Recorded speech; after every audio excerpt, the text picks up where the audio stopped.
Hello, everybody. Tonight we're going to talk about steps 10 and 11 and how to work them to get recovery for sex addiction. So, welcome. Um, I have a confession. I did this yesterday, but broadcast it to the wrong channel. So there I was and halfway through. So I decided to just redo it all. So some of you might have actually joined us yesterday. So before we begin, I thought I would share a little bit of a tool that I really like. And I'll just take you there now. So if you go to XA Speakers, it's XA-speakers.org. That's xaspeakers.org. You're going to find this. It doesn't look like much of a site in terms of fanciness, but it's really useful. So this is for any of the 12-step programs, X meaning plug in the X. So if it's SA, you'll find SA or AA or NA or OA, etc. So you go to speakers here, and you'll see Alcoholics Anonymous. There's 30,065 files. So Al-Anon, cocaine, etc. And you go down to SA. There's a few SA speakers here. Single speakers, 16 to be exact. And you can download these. You just click on that. You can right click and you'll get some SA speakers. Thought I would share that to you. Let's see if there's anything else here. If you really want to understand, some of the early days are going through, there's Joe and Charlie. It's a big book study. So it's right here, Joe and Charlie's big book study. You'll see some of the founders of AA there. But not everything here is close to the earliest days. Another trick is to see how many downloads.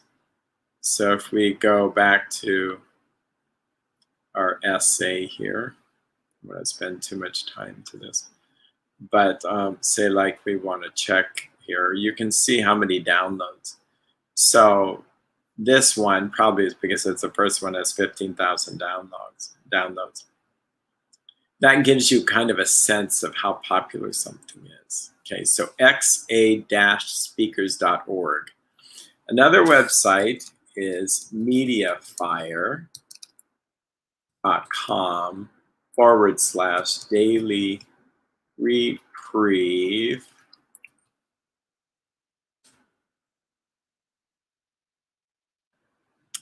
You'll see that these recovery files were shared by Ed. No password is needed. You'll see AA, adult children,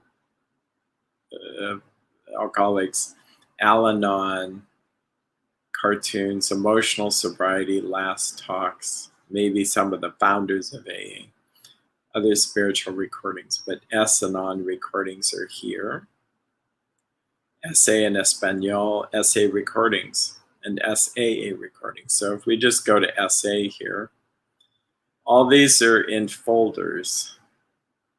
So these are on acceptance, boundaries, chronic relapse. By the way, I wouldn't be a fan of this. Let's just stick with the steps and you should be there, but maybe there's something valuable there.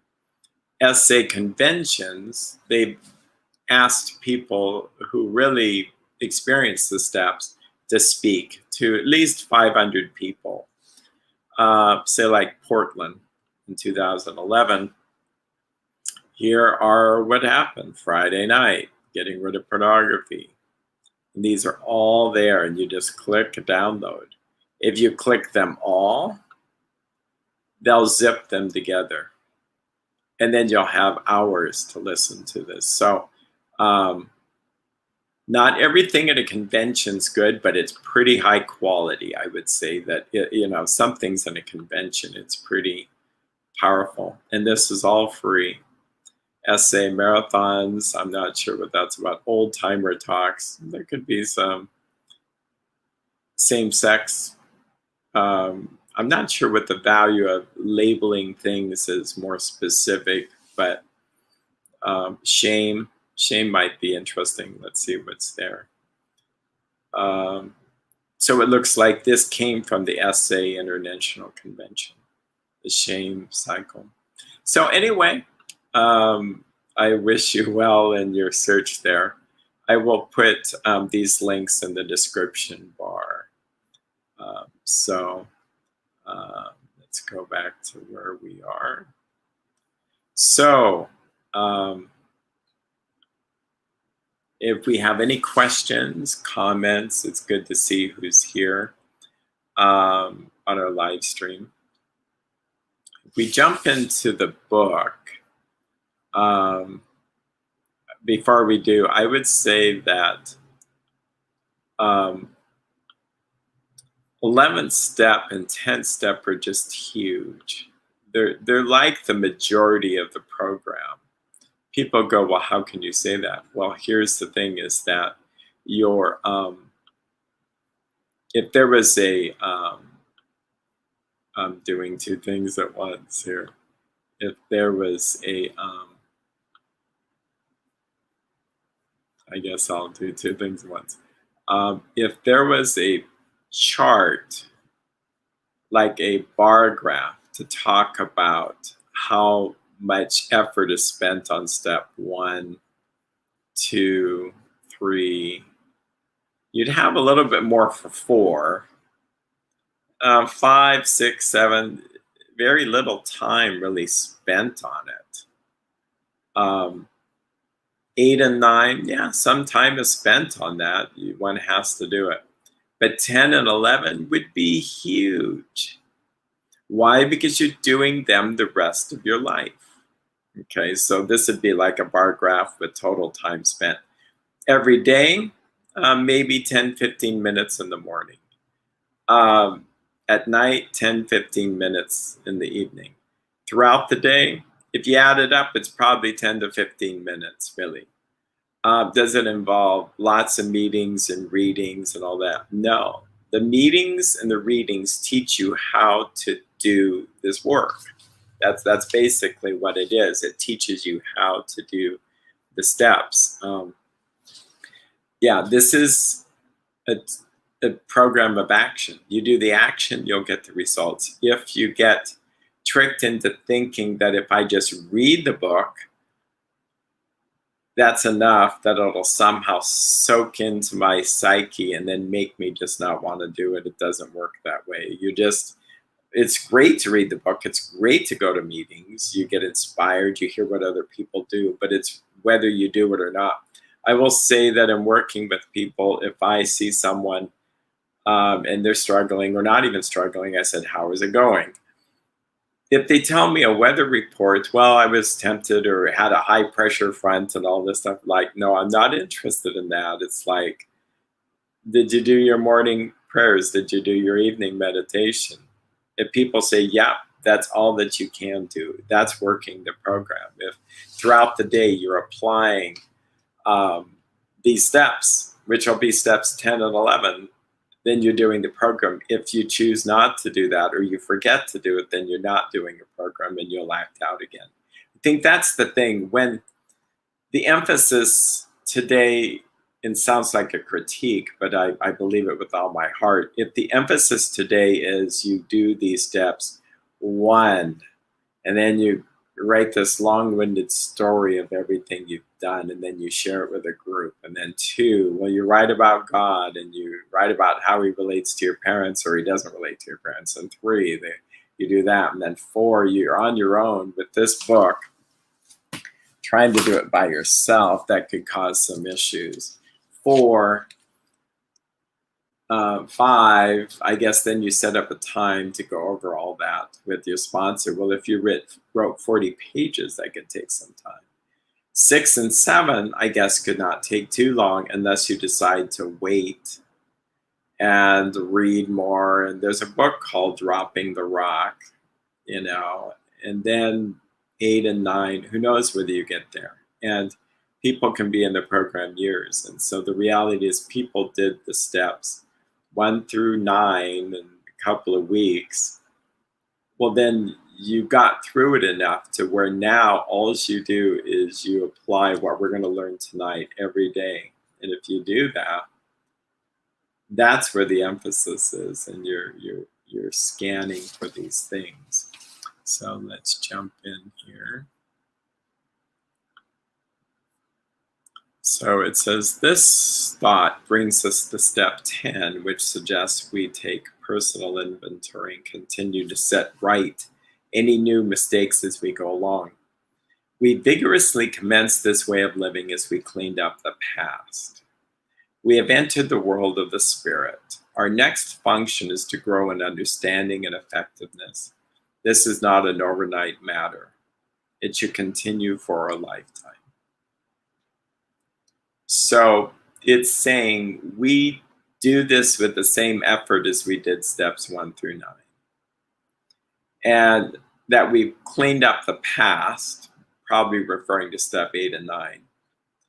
We've entered the world of the spirit, so we've become spiritual. So our next function is to grow in understanding and effectiveness. So that's what we do. We want to be understanding, and you understand and gain more wisdom by actually doing the steps than reading a book. And then effectiveness. And effectiveness is pretty cool, really. We learn to have a better effective relationship with God. It's not that we didn't have a relationship with God before, but this can make it much more effective. We learn to deal with our feelings much more effectively. We interact with others more effectively. Contrast that with lack of sobriety. An alcoholic or a sexaholic, it's like a mess. It's not effective. Alcohol looks like a solution, but it's really not that effective. It says this is not an overnight matter. It should continue for a lifetime. The other steps you could actually do overnight. You could do step 1 and then you've done it. Step 3, you've done it. Step 4 through 8, you've done it. This is you do it every night. So what is step 10? And step 10 and 11 to me, slightly different, but I just combined them. But it says we continue to watch for selfishness, dishonesty, resentment, and fear. That's all we do. So contrast that with a person in a meeting is saying, okay, I'm searching for how I've lusted or how lust is going to get me.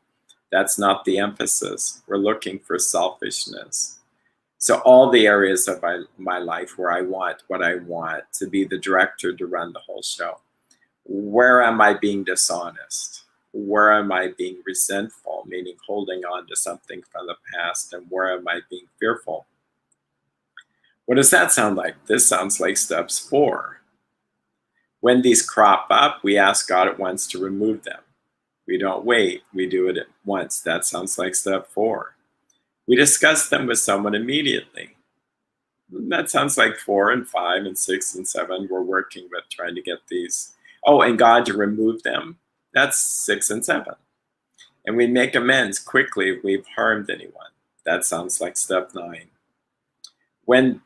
Then we resolutely turn our thoughts to someone we can help. That sounds like step 12.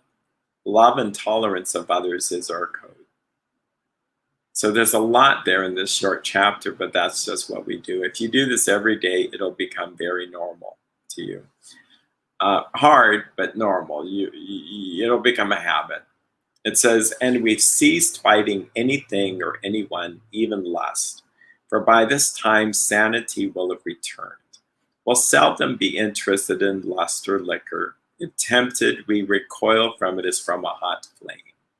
We react sanely and normally, and we will find that this has happened automatically. We will see that our new attitude towards liquor or lust has been given us without any thought or effort on our part. It just comes. That is the miracle of it. We are not fighting it, neither are we avoiding temptation. We feel as though we've been placed in a position of neutrality, safe and protected. We have not even sworn off. Instead, the problem has been removed.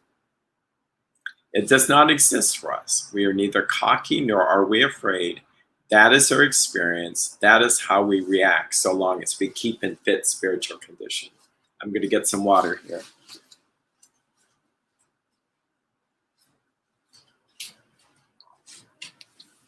Oh, water. I tell you, yesterday was pretty warm. Today's less warm. So that is what I quote all the time. I love that. And do I live it all the time? No, but that's what I aim for. I don't really try to get into that state just by trying to get into it.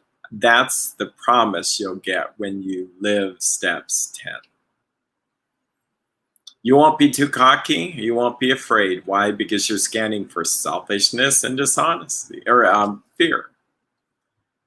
You'll be asking God to remove these things because you're asking that the real problem, which is selfishness, us running the show, pride comes before the fall.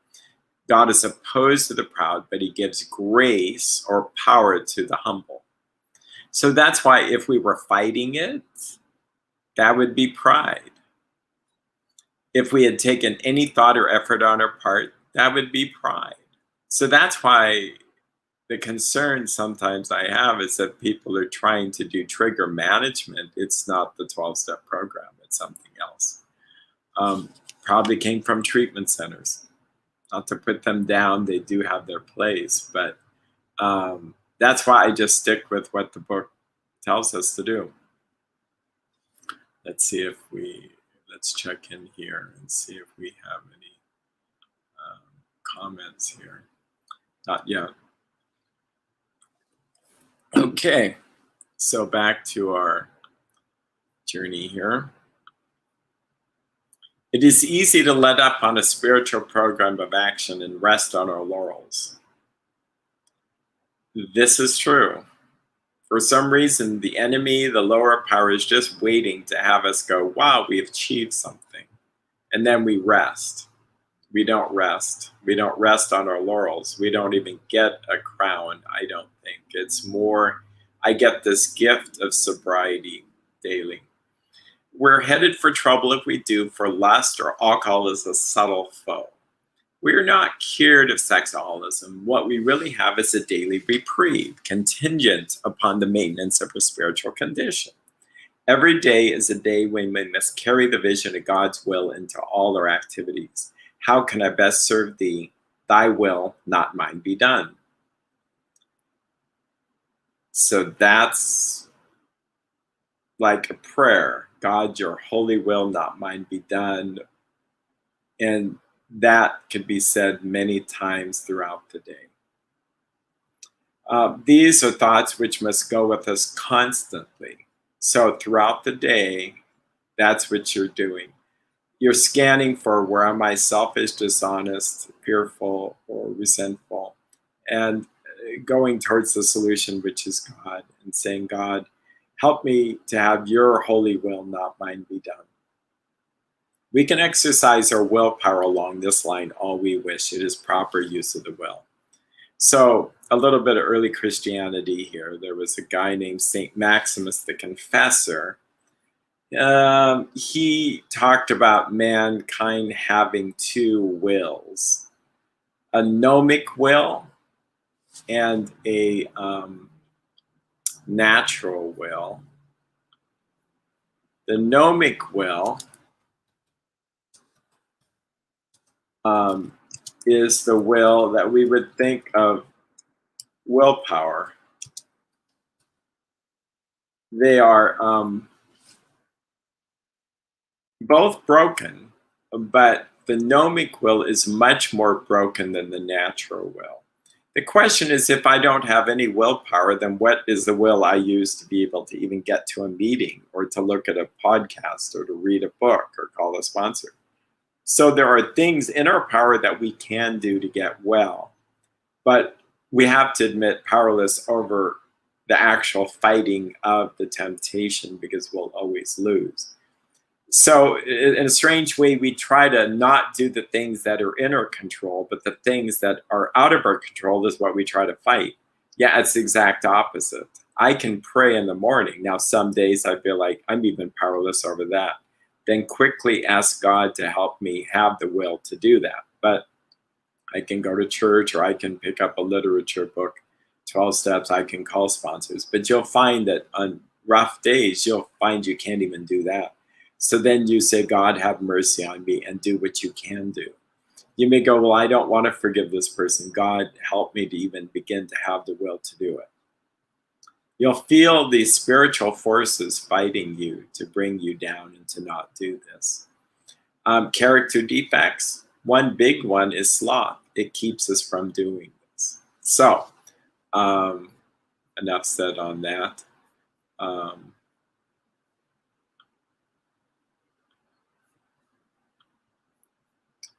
Much has been said about receiving strength, inspiration, and direction from Him who has all knowledge and power.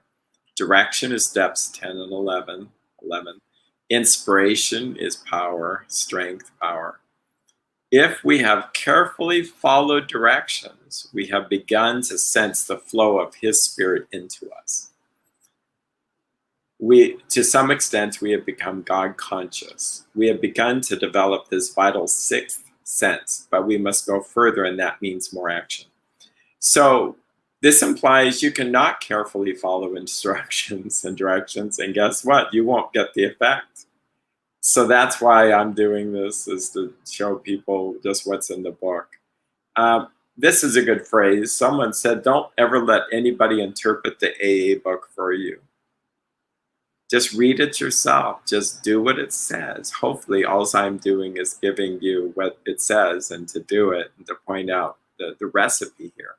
And then some experience that I've experienced with this, having done both. It says we began to develop this vital sixth sense, but we must go further, and that means more action. So step 10 is, when we were wrong, continue to take a personal inventory, and when we were wrong, promptly admitted it. So it doesn't say if we were wrong. It implies we're going to be wrong, and it implies that it's daily. And thus you can go a day without being wrong, but it's a daily thing. Step 11 suggests prayer and meditation.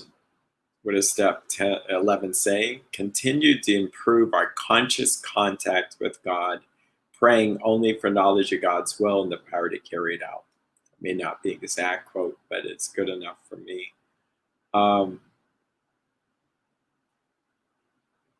There's a joke with meditation. Some people accidentally use the word medication, sought through prayer and medication to improve our conscious contact with God. There are people doing that with psychedelics, and that's crazy. But looking at that, why do addicts use what they use to self-medicate? If we pray and we meditate, connect with God, you won't need to medicate. You really won't, because you'll have peace. That's the other theme in all of this. People do this because they want peace. Okay. We shouldn't be shy on this matter of prayer. Better men, and I'll add women, than we are using it constantly. It works if we have the proper attitude and work at it. Sorry for trying to make this work here. So it doesn't work if you don't have a proper attitude and you don't work at it. It would be easy to be vague about this matter. Why would it be easy? My guess, and this is just an opinion, is that they didn't want to ruffle feathers. That even back in the 1940s, they were probably concerned about being politically correct. They just didn't want to make people upset. So it says it would be easy to be vague about this matter Yet we believe we can make some definite and valuable suggestions. So here are the suggestions. And when you read these, you'll go, wow, this is specific. And if you've been to meetings for years, you'll go, I hardly ever hear anybody when talking about step 10 and 11 do this. It's so far from it. We hear people, I light a candle. Well, there's nothing wrong with candles, but lighting candles isn't going to magically keep you sober. I do my meditation in the shower while driving or in bed. It's like, it doesn't say to do that. And I think you couldn't really do an effective 11th step if you're doing that. So I feel like negative when I say that, but I think it's important to just contrast this. So when we retire at night, we constructively review our day. Now, I think it's fascinating that they start by describing the night before the day. On a side note, the way the book of Genesis is laid out is night came before day. Byzantine time, night comes before day. So anyway, when we retire at night, we constructively review our day. So we review our day. This is the meditation. Were we resentful, selfish, dishonest, or afraid? Wow, there are those 4 apocalyptic horsemen of addiction. It's always going to be about resentment, selfishness, dishonesty, and afraid. Almost every problem you'll face. Well, what if I'm afraid to get cancer? Well, that's fear. What if I did something wrong to someone? Well, that was probably selfishness acting. Or I'm holding grudges, that's probably resentful. I'm mad at the government, probably resentful. I may be dishonest in that I'm misquoting something or making up a story and sharing it. And so, yeah, everything. And it says that selfishness is the root of our troubles. We already talked about how resentment, anger, and fear are basically manifestations of that. It talks about hundreds of manifestation of self. Yeah, and it also says that our addiction was but a symptom. Yeah. So anyway, we scan for resentment, selfishness, dishonest, and afraid. Do we owe an apology? Have we kept something to ourselves which should be discussed with another person at once? Were we kind and loving toward all? What could we have done better? Were we thinking of ourselves most of the time? Or were we thinking of what we could do for others or what we could pack into the stream of life? But we must be careful to not drift into worry, remorse, or morbid reflection, for that would diminish our usefulness to others. After making our review, we ask God's forgiveness and inquire what corrective measures should be taken. So this is night. I might as well bring this up here. So like in my little prayer book, or you might have a prayer book, or you might not, but I made a little card. This isn't one. I ran out, and I'll try to make some more. They were like 4. You could have 4 of them in one sheet. You slice it down the middle and the front and back. And then I'd slip it in here or slip it in my AA book. Yeah. Or originally I didn't have a card. I just wrote it in. I wrote the upon awakening here and the upon retiring. So just thought I would throw that out. You're going to have an easier time if you actually have it written out, is my experience. Pretty soon you kind of know what to do. So tonight, I pretend this is my night. Where was I resentful today? I was waking up feeling resentful. And I won't go into some specifics because I don't want to make family members feel bad, but I can be general. I was feeling self-pity that I was getting up and other people weren't. I was working harder than other people. Is that dishonest? In some ways, because it's my version of how hard people are working or not working. Okay. Maybe I have no idea that the other family members, am I fearful? If I, what would be fear based? Oh, I had fears around certain things and I was pushing family members to do that. Again, this feels like director running the whole show. Do we owe an apology? Yes. Now, I could just apologize to the family members every day, but if I don't try to make amends, so I have to say, God, save me from being angry. Help me to be kind, loving, tolerant. Have I kept something to ourselves which should be discussed with another person at once? Well, today I happened to say, can we have a family meeting? I did most of the talking.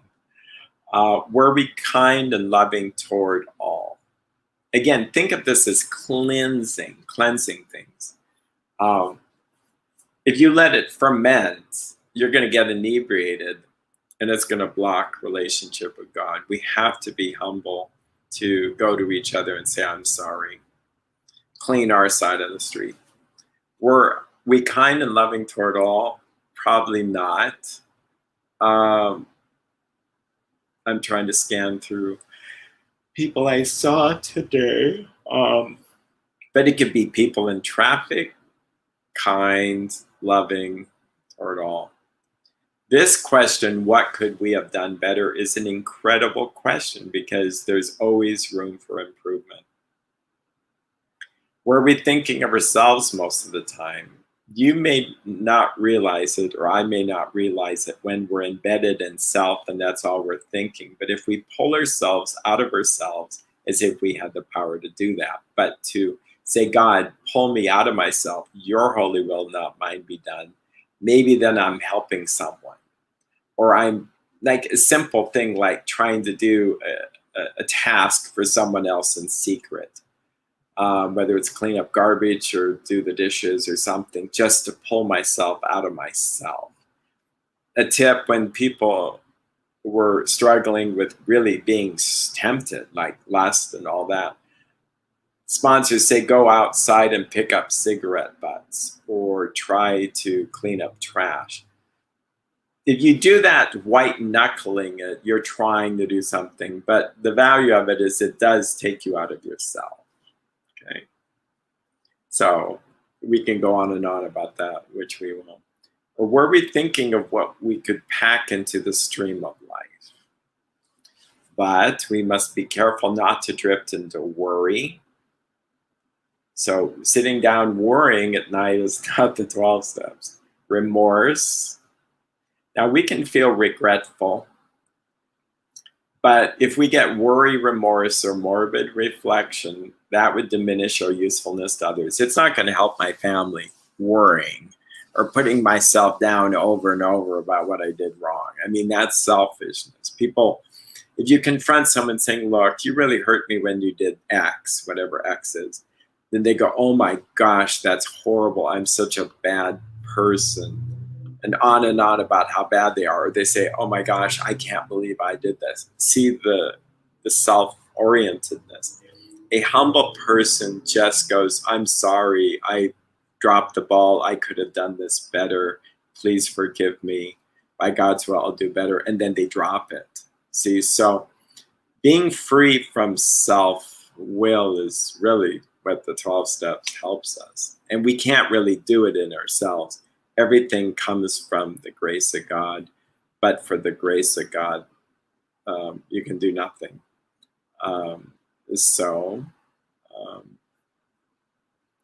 After making a review, we ask God's forgiveness.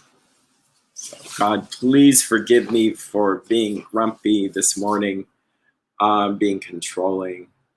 What corrective measures should be taken? Either I need to go apologize or I'm praying at this point, please help me to do better tomorrow. Help me to progress. You will feel like you're making no progress, but if you don't think you're making progress or you think you're making progress, both are still an obsession with self. So I would just ignore those thoughts and just believe that God will help you make progress. I think this tool helps you even if you slip that day. Just don't go obsessing about that. Are we working the program or doing what God asked? If either we are or we aren't. If we are, then don't obsess about why you're not sober. Ask how you could do better next time. That fits this model. But if you're doing the best you know to do, then wait on God, and eventually it takes. I do think of it, I don't know why I'm not really mechanical. I do think of it like a clutch. And I don't even know if this fits, but a clutch has a centrifugal, and eventually it spins out, and then it begins to turn the motor. And it seems like if you just do this enough, pretty soon it begins to take hold, and you start to get some freedom there. On awakening, so in the morning, let us think about 24 hours ahead.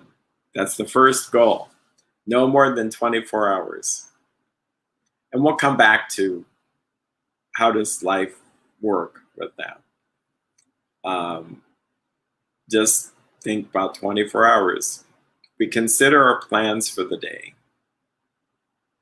Before we begin, we ask God to direct our thinking, especially asking that it be divorced from self-pity, dishonest, or self-seeking motives. So before we do anything, we ask God to direct our thinking. So this is a prayer. You're saying, God, please direct my thinking. Help me not to be selfish, dishonest, or self-seeking motives here. If I had done that earlier, effectively, I might not have walked away with self-pity. And I think I was probably better off because having done that, but there was still lingering. Those thoughts will greet you in the morning. And if they're not total lust thoughts, they'll be these thoughts. If we die to ourselves and it's no longer I who lives, then it really doesn't matter what happens to me. And everything is up to the will of God. And that's for another discussion, but it really does work. Because you're not then trying to get sober. If someone says, well, aren't you trying to get sober? Of course you are, but you're doing it by not being the director of the show. You're just saying, God, I'll ask you to direct my thinking. It says, under these conditions, we can employ our mental faculties with assurance, for after all, God gave us brains to use. Our thought life will be placed on a much higher plane when our thinking is cleared of wrong motives. So if I don't want anything other than just to be pleasing to God, sounds like I'm preaching tonight, but like seek ye first the kingdom of God, all these things will be added. Just say, what do you want me to do this next couple of hours? And Lord, please give me the power to do that. So that sounds like step 11. We're praying only for knowledge of God's will and the power to carry that out. In thinking about our day, we may face indecision. Now, this is when two good things happen, or they both, we don't know what to do. We may not be able to determine which course to take. Here we ask God for inspiration, an intuitive thought, or a decision. We relax and take it easy. We don't struggle. We are often surprised how the right answers come after we have tried this for a while.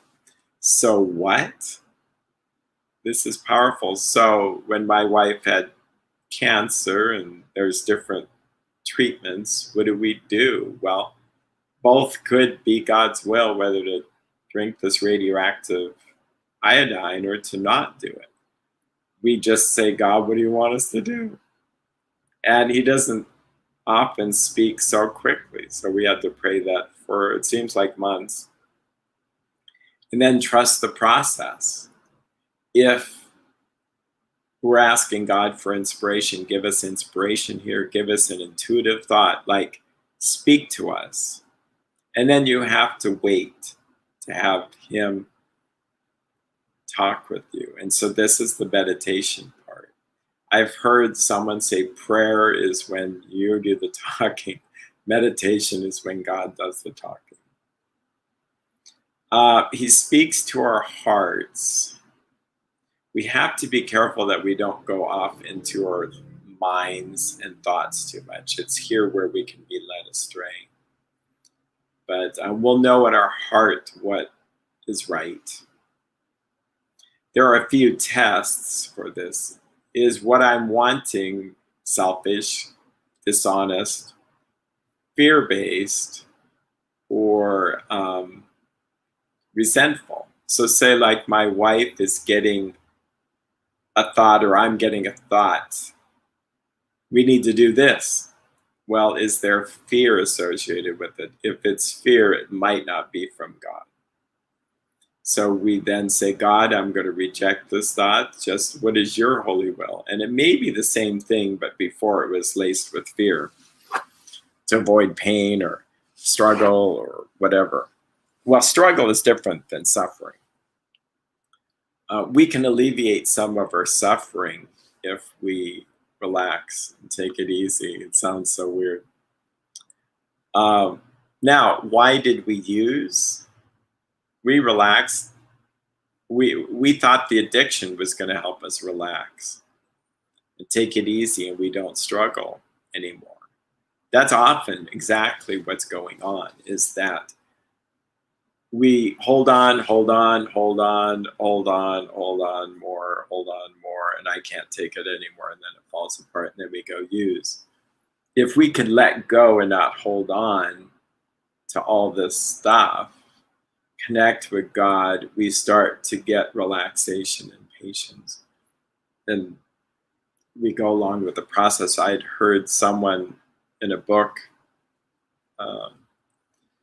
it was called Prayer of the Heart, Rachel and Alphonse Getman, but they said that if we really trusted Jesus, we would not have a tense muscle in our body.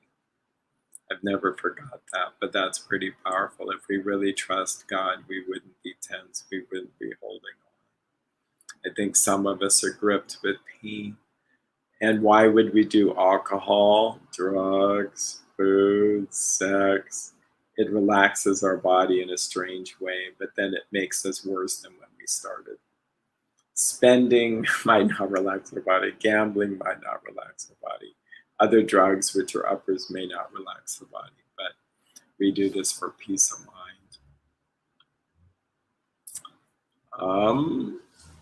We are surprised how the right answers come after we have tried this for a while. So you do this, the right answers will come. What used to be a hunch or an occasional inspiration gradually becomes a working part of the mind, a habit. So carry the card with you, well, not with you, but morning and night, just do this. If you do this, like, I get people doing this even before they've gone through some of the other steps, kind of. You can't really do this at the beginning, but just trying to connect with God, trying to watch for fears, selfishness, dishonesty. It's going to keep that open. It's going to keep the channel open. So it tells us being still inexperienced and having just made conscious contact with God, it is not probable we're going to be inspired at all times. We might pay for this presumption in all sorts unobserved actions and ideas. Nevertheless, we find that our thinking will, as time passes, be more and more on a plane of inspiration. We come to rely upon it. I don't, to be precise, we come to rely upon it. I think what they're saying is as God works more and more in your life, you'll be much more relying upon this tool, and you'll trust that it'll work out more. We usually conclude the period of meditation with a prayer that we be shown all through the day what our next step is to be, that we be given whatever we need to take care of such problems. We ask especially for freedom from self-will. We are careful to make no requests for our answer for ourselves only. So part of our prayer in this prayers is not my will. Have me be free from self-will, God.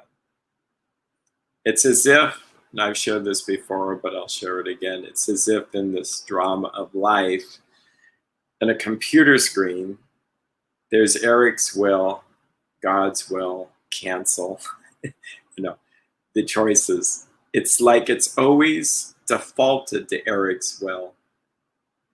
That's from the fall. I wake up with that, so I have to move the cursor to God's will. And there doesn't seem to be a little box that says, check this checkbox if you want this choice for all the future choices. No, every day I have to manually move it to God's will. And if I do, good things happen, miracles happen, really good stuff happens. I can screw up royally, and God has mercy on me if I really want it. I don't always get what I want, but I'm trusting that whatever happens is God's mercy for me, because I don't even know what worse things could have happened. So, yeah, it's pretty powerful. It's really, now that I think of it, it's really kind of amazing to think that God has allowed this world to be this way, where we can get afflicted with addictions, and we can, no matter how messy the room gets, say like it's a total mess, he says, I can help you. It's like, no, I got this. I'm going to clean this myself. But he says, I can really help you. And it's like, no, I got this. I feel ashamed, like I've got to do this myself. And it gets messier and messier and messier and messier. And finally we give up. And there's no hope of us ever getting better. I say, God, please help me. And then the room starts to get help. I start to get cleaned up. So once it's cleaned up, what keeps it from getting messy? Steps 10 and 11. And it can get messy at times. You don't have to do this perfectly for it to work. But yeah. So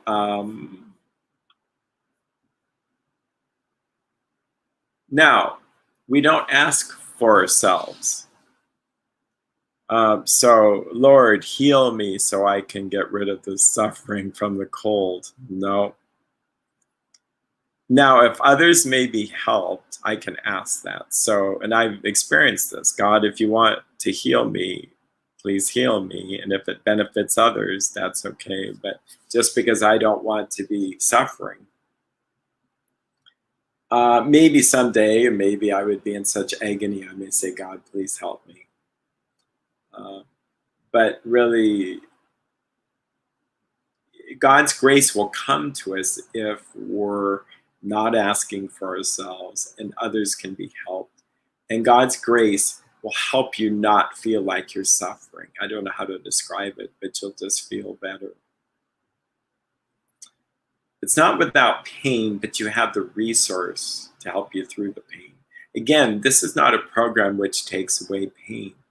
That's addiction. That's what opiate addiction promises. You won't feel any pain. Yeah, right. Or sex addiction, yeah, right, maybe for a few minutes, but in the long run, you're going to feel more pain than when you started. And that pain's good because it leads us to repentance. We often confuse God's work in our life with the Holy Spirit working in our life as some wonderful, oh, I feel so glorious and happy. The Holy Spirit can actually guide us, and we feel sick to our stomachs by what's happened or what we've done. That can move us to repentance. So many of us are careful. We are careful never to pray for our own selfish ends. Many of us have wasted a lot of time doing that, and it doesn't work. You can easily see why. So if I'm saying, Lord, make me sober, maybe my selfish ends is because I want to be a really cool human being, and I'm really pretty cool human being except this in my life. Just whatever you want, God. If you're at the moment of being tempted, if you say, God, your holy will, not mine, be done, instead of I'm going to make it stop, God, all that stuff. Yeah. Praying for others is good, but really, according to the will of God, if I say, Lord, make my children this way or my wife that way, yeah, no, that doesn't work. God is not my remote control to manipulate the world and to control it. I need to let go. If circumstances warrant, we ask wives and friends to join us in our morning meditation. By the way, if we have any comments, questions, people are free to jump in. So, wow, we can invite people to our morning meditation. Evidently, we can. It seems like it's a solitary thing, but I suppose you could do this as a group, you know. If we belong to a religious, and I've been to step meetings where they do a step 10 or 11. And what they're doing is I write down that night what I've done, and I might share it with the group.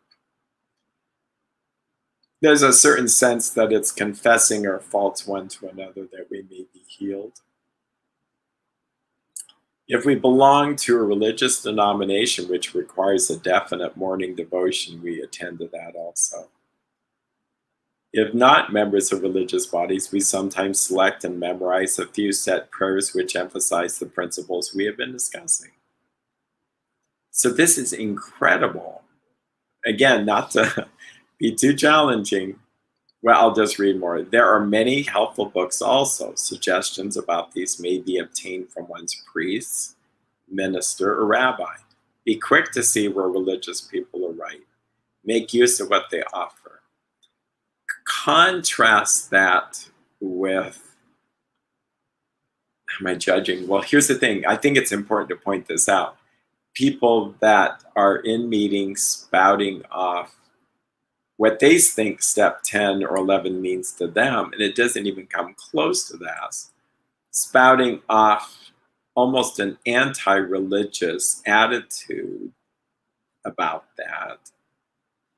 It says in the book, be quick to see where they're right, even if you're not religious. If you don't want what they have, then maybe you don't need to be in the program.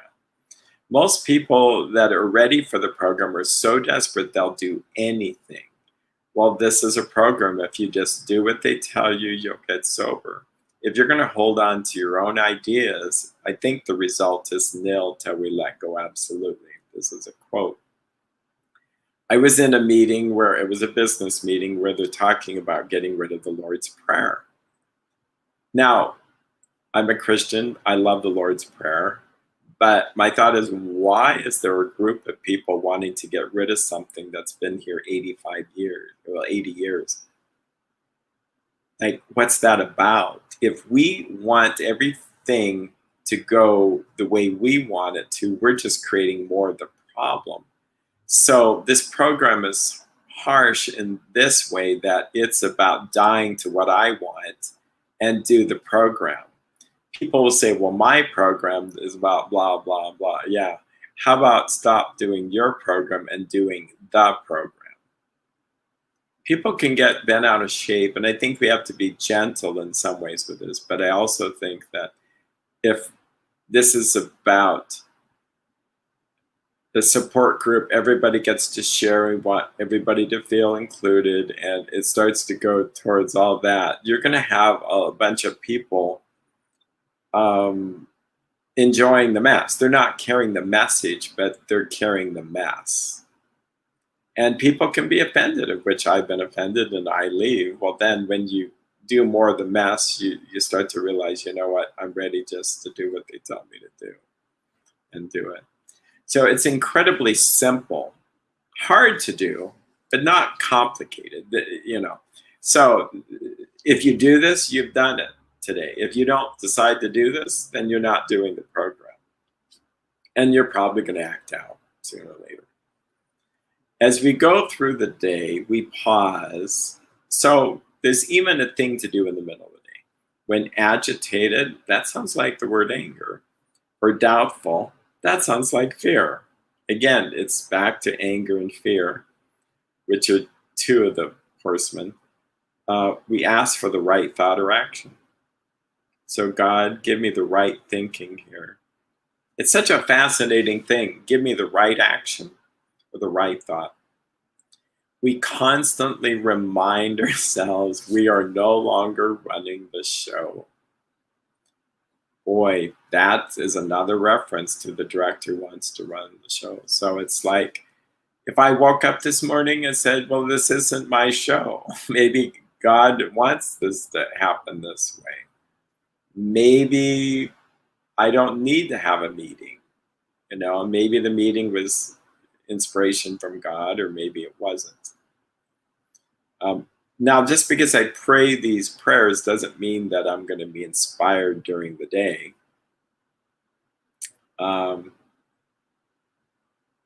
But if I'm not running the show, boy, did I get off track. I'll just read what it says, not talk so much. As we go through the day, we pause when agitated or doubtful. Ask for the right thought or action.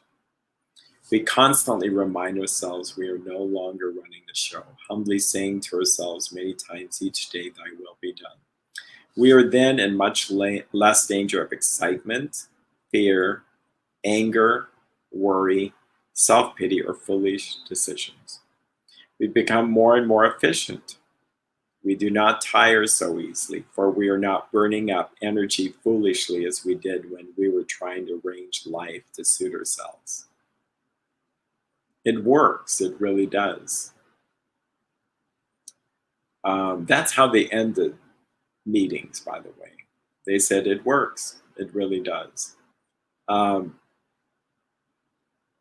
Then someone added the phrase, "It works if you work it." Yeah, so they just at the end of the prayers, they said it works. And when you do this, like it's outlined here, it'll jump out of your words. You're gonna go, "This is amazing. This works. It's really kind of amazing. It works." Someone added the phrase, "It works if you work it." That phrase, unfortunately, makes it sound like it's optional. It sounds like you're trying to encourage people to work it, but it often backfires. I think I don't know. And then someone else added, "And you're worth it." So now it's become this warm fuzzy we give each other, and the message is lost about how amazing this works. We alcoholics or sexaholics are undisciplined. This is perfect. Yeah, we are. I am. Discipline means untaught. I can't be self-disciplined to pray every morning and evening, but somehow out of necessity, I just try to do that one day at a time. It works. So we let God discipline us in the simple way we have just outlined. So the simple way that was outlined, so he's going to teach us through this meditation and prayer. We slow down, we take time for God, we just do this. And it's more like a recipe. You do the recipe, and then amazing things will happen. This is what would be happening in shares and phone calls. That's what we'd be sharing. It's like, well, I was in my morning meditation, and this is what happened. Or this is what I think God's telling me to do. Yes, occasionally people would say I'm tempted to drink and all that stuff, but it wasn't the majority of it. Again, you're going to have the experience of page 84. It says, "But this is not all. There is more action, action, and more action. Faith without works is dead." That was a common phrase Anne Smith, the wife of Dr. Bob, said a lot. They all said it. So what was so different about this program is that it was a program of action. It was not just any more knowledge to stuff into one's head and then I'm saved because of the knowledge. It was more like they had discovered early Christian practices when practiced, they experienced the spiritual experience. And because of the spiritual experience of God's grace, they were able to be sober another day, one day at a time. So hopefully you find this helpful. We will do step 12 when I find the time to do it. I wish I was more able to just say, "Hey, we'll do this then." I don't want to do this just one a week because it's stretching out over a month, so it's every few days. It just depends on what happened with my schedule. Today I had to have another extra client at 6 because in theory yesterday I was going to be with my mom who has health issues, but I didn't make it down because it was 170 degrees in Vancouver. So life is such that it is. So I wish you guys well. You take care. I think there's a question that someone asked about sharing partners or sponsors, what to look for. I'll try to do another video on that. But the simple answer is the sponsor will help you do all this. In some ways, I'm sponsoring by just saying this is what you do. But listening to someone's 4-step is a big thing. But it's not this ongoing relationship forever. The average sponsorship lasted about a couple of weeks to a month. And people were on their way, and then they were turning around sponsoring someone else. The word sponsor came to be because people were paying for their treatment. So, so someone who helps inspire you to get through the steps, they would write out your 4-step for you. That you're not doing this alone. They're helping you, and they're cheerful. They're positive. They don't criticize you. They understand. They actually have to understand exactly what you're, not exactly, but have the addiction. I had someone say, well, I ran this by a friend. Well, does he have an addiction? No. Yeah, I'm not sure it'll work. There seems to be an important element sharing these things. On step 5, do we share our 4-step with our sponsor or anybody? It can be a sponsor, but if you're picking a sponsor who's going to hear your 4th and 5th step, you got to feel safe with them to know they're not going to blab anything out to the real world. So anyway, well, you have a wonderful evening. Enjoy this process, and we'll see you later. Bye-bye.